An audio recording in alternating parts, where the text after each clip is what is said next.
Hey guys, Sprainprey here, and welcome to a new game for the channel. We're playing Kingdoms and Castles today, and this is a pretty similar game to like the other one, so I'm pretty sure you guys will enjoy it.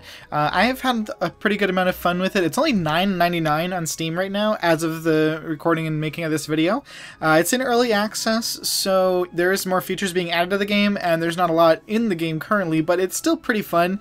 And I'm picking this game specifically because it is kind of easier to learn.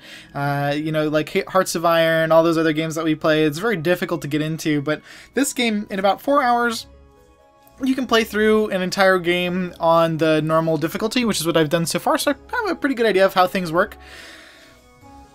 And I think I'm going to use this knowledge to try to beat the game. It's a sandbox game, you can't really beat it. So, you know, quote-unquote, beat the game on the medium, or the harder difficulty settings. So I'll show you here quick. I already made a map for this game, because I'll show you in a second here. Alright, so you get 3 difficulties. I never tried this one. I did this one playing it for the first time. It was not that hard.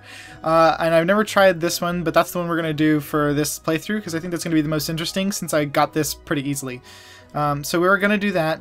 I already have a map made and a save started just to get us going, but one of the things I want to point out to you guys is, if you'll notice here, there are resources on this map. So like the this is quarryable stone. You need that to make walls for your castle. The black rocks are nothing. The white rocks are what's important, and then these brown rocks are iron, which isn't a new thing in the game, so there's not too many things that actually use that. So mostly what you're concerned about is you want to have obviously at least 1 iron, probably maybe 2. I don't know. When I played on easy, I only ever needed 1, and you probably don't even. You probably just need 1. But you want to make sure that you have a lot of these white stones, because I played on a map where there was only 3 white stones total, and as you can see on this map here, there's 1, 2, 3, 4, 5, 6 total on this map, which is insane, and it's really handicaps your stone production if you only have 3. Now, maybe that's balanced because there's less arable land, which you'll see here. The yellow is non-arable, the green is slightly, and the dark green is very.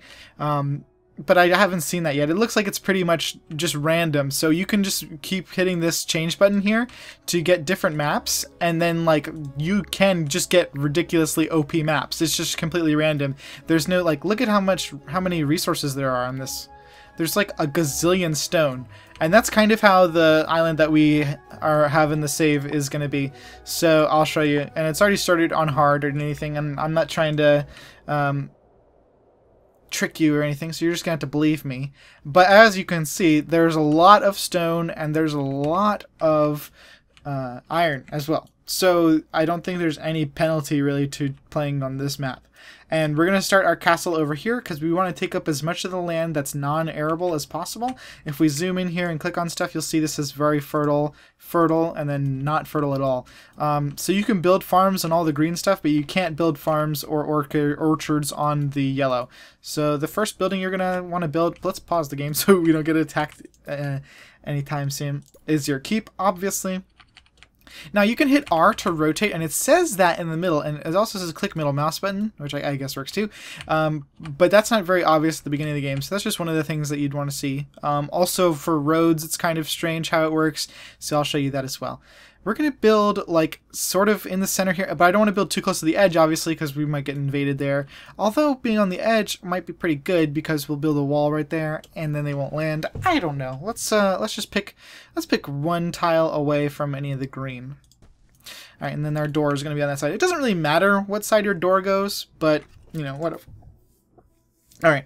So roads, this really gave me like a aneurysm looking at this, trying to place this road here. Don't worry, it'll automatically fix itself based on the next tile of road that you place down. As you can see, it's turned sideways horizontally. I would like it to be coming out like this from the building, but you know, don't worry, it fixes itself. Like right after you do that, it'll be better.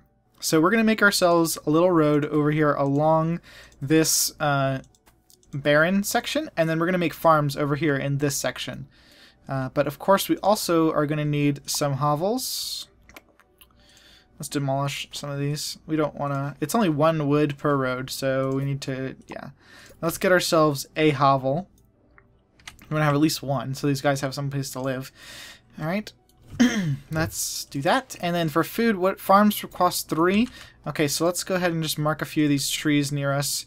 You don't want to chop down all your trees because you'll be screwed. There are buildings later in the game that are foresters that will chop down the trees and replant them, so you don't actually need to manually chop down trees ever again once you get those guys set up.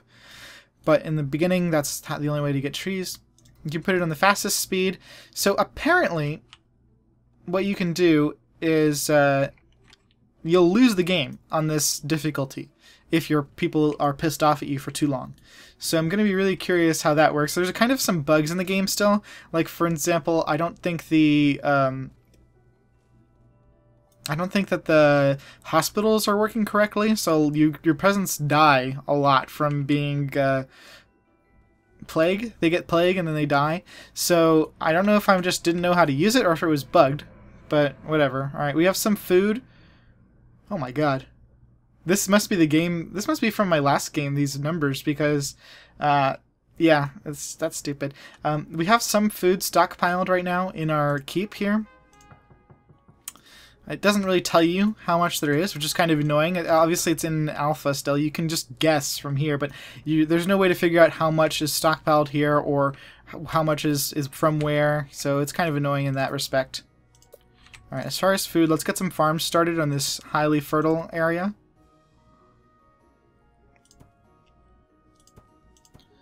I'll just build a bunch. We're going to put a windmill in the middle there.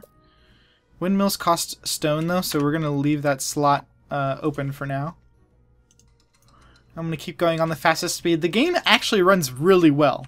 For, you know, once your town gets pretty big, you're going to get like 17 frames about, or at least on my computer. That's what I get, but it's actually pretty impressive for being such a hardcore simulation game. I think it's because the art is like voxel based. I'm just kind of repeating what I've heard people say, so don't read into that too much. We're going to chop some more trees down because we're out of wood. And then one thing I didn't take into account is where stone. Okay, thank God, there's a quarry right there. I was going to say, oh my god, we don't have any stone near us, but I remember I picked this map specifically because there's like literally stone everywhere. So the basic idea, or at least for me, how I would quote-unquote win the game is you want to build a wall around your entire island. And then once that happens, you can kind of, you can leave an opening, and that'll make all the invaders go to that one location, and you can just tower defense, basically kill all of them that way. The only people that can destroy walls are ogres, and so you just have to deal with those. But honestly, and you can make barracks and recruit soldiers. That's a newer part of the game that has to do with the iron that they recently added, and it's not as important. Mostly what you're looking at doing is static defenses like towers and archers and stuff.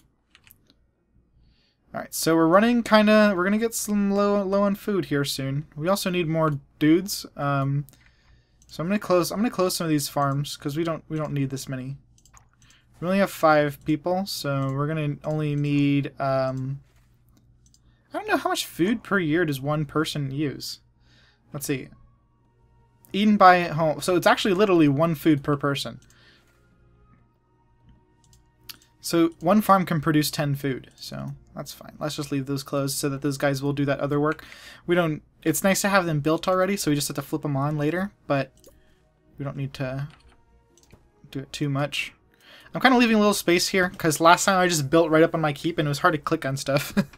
But basically, by the end of the game, you're going to have about 2,000 dudes living in your town, and that will be pretty intense. You'll have a lot of space issues trying to cram 2,000 people in here. Alright. So I'm going to try to get like 20 guys. Did that build properly? Yeah, I think it did. It's hard to see. Sometimes I'll just plop stuff down and I'm like, oh god, that was like completely backwards, the wrong way to do that. Alright. You can build 2 quarries on each stone. After that, it's like too much, you know, it's like 2 girls, 2 cups only. I don't know. Something joke there. I think we're going to build on this one first because it's a little closer to our keep and a little bit easier probably to surround with walls. It's unfortunate that there's all this nice fertile land on the outside, because we're probably not going to be able to build there. We're going to need to build a wall to defend ourselves. Alright, we usually get, in the easy mode, I got about 50 years until I actually had to defend myself. So, we'll see how lucky we get. Alright, so we're going to take some more roads around here. Let's do a road this way. We're probably going to need to connect it like this as well, just because it makes people run more quickly. So let's do that. Not there. And let's get a quarry set up. We just need one for now. And then we'll probably start building up some defenses here. Alright, so let's do some more buildings. We want to build these cottages. They're more efficient, but you need stone for that. So right now we're kind of on just wood technology only. Wood. Alright. Yeah, unfortunately, because of the limits of the size of the area that they give you, you don't really have a lot of room to build, like, aesthetically. You kind of just have to cram everything in, which is one of my complaints about the game. I wish that there was you were more focused on aesthetic building and, because you kind of have to just cram stuff where it's supposed to go. Like, you just build the farms where there's green, you build the houses where you build the houses. That's it. Alright, we have 20 people, so we need to be producing 20 food. It looks like we're producing that easily. We're probably around, probably around 30. Look, you can get 8 from regular fertile soil and 10 from extra fertile, so it's not that big of a difference, really. Alright, how's our quarry going? We're already getting some stuff. Okay. Let's see. We need 15 stone to build a wall. Cool. Build the wall. Let's get a little bit more wood going over here. Our dudes, we have a lot of more people now. You can see here how many idle people there are, which that's good to know. I really like the art in this game. It's nice. It's like just the perfect amount of, like, I don't like Clash of Clans. I think that's like too unrealistic looking. I don't know. It's too fantasy for me. This game is just like the kind of the same style, but like just slightly more realistic. And maybe that's just because it looks, they didn't have enough effort. I was wondering if you could put castle on here. No, you have to build it somewhere else. Okay. All right. Well, we're gonna build a castle tower here, and we're gonna put an archery thing. Well, maybe a ballista. I don't know. Well, look, I'll show you the ballista versus the archery tower. Archery towers are good for killing Vikings and invaders. The ballista tower is good for shooting at dragons. So since we're going to probably get a ooh, you need a chamber of war though first for that. Which you need. So actually we're going to have to probably build an archery tower. Interesting. Good to know.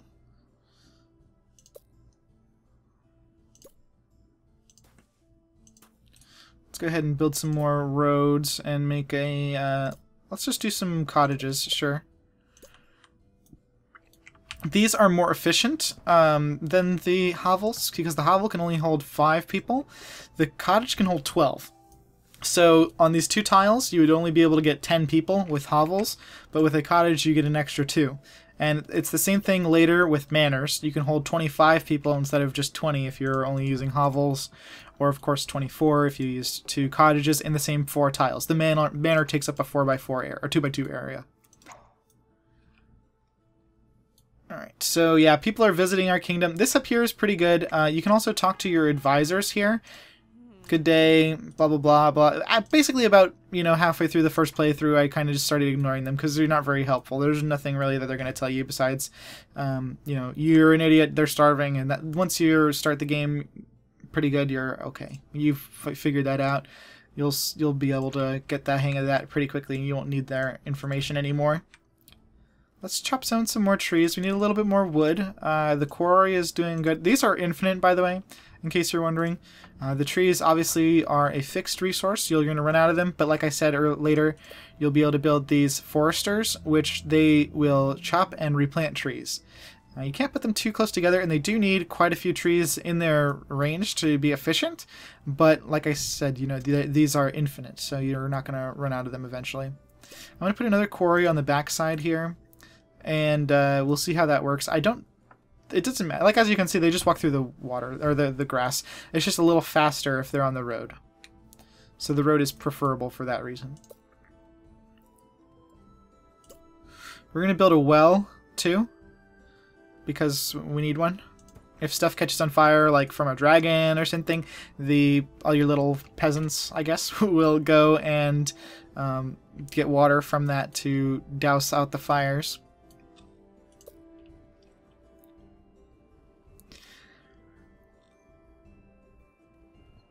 I don't think this... there's a statue here that you can build for a bunch of money and stone, and I don't think that is actually worth anything.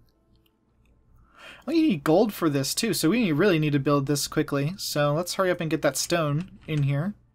Do we have this fully manned? Yeah, good. They're both fully manned. So we will get our good amount of stone from the both of them. But we do need to hurry up and get that treasury so that we can start taxing the peasants and so that we can start getting... defenses going. Because, of course, the dragons are going to come first, and then they're going to send a wave of actual Vikings at us. I had about 50 in-game years before the... well, obviously in real-life years, 50 years. I'm 60 years old now. No, I had about 50 in-game years before I got attacked. So you guys have a pretty good amount of time to prepare, and I don't know if that's changed, though, because we're playing on the higher difficulty setting. Alright, so what we're going to want to do is we have about 50 food that we can store in our farm, or sorry, in our keep. So we're probably going to want to store some more in granaries, which we'll build later. But for right now, we only have, we need enough food for 30 people. So we're not really that pressed to expand that. Now we also do have enough for the treasure room finally. I think I'll build the treasure room on as part of my... keep. Just put it over there. As you can see, it upgrades your stuff sometimes when you build certain buildings. The treasure room, I believe, is the first one that you have to build. So let's build ourselves... oh, that's not a road. I wanted a road. And I think also on this its difficulty level, it's not popping up all the time. It says the peasants are starving, but they seem to be fine. Oh, actually, we're missing some food, so let's open up some more farms. We have a few idle workers anyways.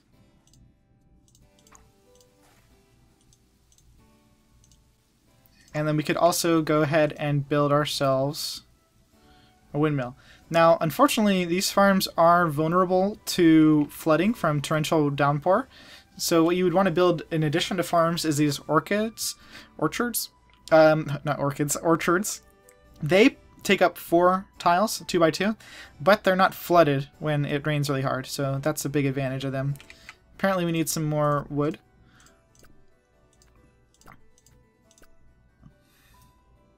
I'm like, what the hell? Why are we waiting taking so long for stone? It's like, oh no, it's not stone you need, sir. It's wood. Got the wood. All right, so did our treasury get built? Yep, it did. All right, so we're going to tax everybody at 1 gold. And we're going to also build a town square. Now, I think the most efficient place to put this would be here. Yeah, because we're going to probably be building this way. So the lightning will set stuff on fire, but luckily we already have a well, so it'll put that out. Now, the town square is really important because you need that for... well, number one, it makes your people happy. If they're pissed about other stuff, you can have a party there. But the party also attracts visitors. Like, normally people will just wander into your town, but you can deliberately attract visitors by using a town square and doing a fair. A bunch of people will come. You can literally get, like, hundreds of people. And in a game where, like I said, 2,000 peasants is your pretty much maximum that you can cram into an island. And in the later game, that's how you do it. You just run this festival here, and you get like a bazillion people. So a good strategy would be to build a bunch of housing, and then to fill it up really quickly, you pop festivals in all your town squares. And as you can see, the town square has a pretty wide radius. So usually you want to build them. I pretty much put them like each new housing development gets a town square, a tavern, a library, a hospital, and also a market. Markets are just places, basically it's a stockpile, but it's only for the consumer goods that your homeowners would care about. Alright, let's build this windmill over here. It's going to make these more efficient.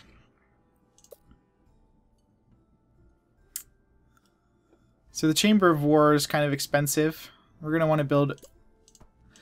I'm going to build up to... You can only build 3 stacks high. And to build any higher, you have to have another tower or wall next to it that's at least 2 under it. So you can basically build a tower into infinity. I've never met a limit, and but you just have to have 2 tiles next to each other. So if we have just 1 tower by itself, as you can see, it limited us at like 3. But if you have just 2 next to each other, you can just go like boop boop boop, and then do the other one boop boop boop boop boop boop, and you can just keep going into space. As far as I know, I have not met the limit yet, and I made a tower that was pretty high. Like, you can zoom out pretty far in this game, and I could still barely see the end of it. And also, it gives you more range on your dudes, so like I could put a ballista at the top of my super tower, and it could shoot like almost all the way across the middle of the map. If I put it in the center like a smart person, it could have literally covered the entire island. Yep, our city is full right now. I don't know if I want to aggressively get too much, because we're going to have to build a thing soon. Yeah, 56 eaten by 32 people. That's really strange. I guess we do need to build a granary then. So let's get these trees chopped. We'll set up a forester soon. What this game needs is like you need to be able to click on a button and just go like chop chop chop chop chop. This is ridiculous, having to click and then click chop again. It's so stupid, and you can't even drag and like chop a bunch at once. So it's clearly a game in alpha, clearly an indie game because it's missing some of those features. But we are producing a lot more food now because of this windmill nearby. You get +3 to all of them, and also our workers are a lot better now, so they're getting really good at farming over there. Alright guys, well, that's going to about do it for this episode. I hope you enjoyed, and we're still, like I said, we're playing on this hard difficulty, so I'm going to save every time I end an episode, so if we fail or something, I'll let you know, and we will be back with this in the next episode. Thanks so much for watching. Spray and pray out.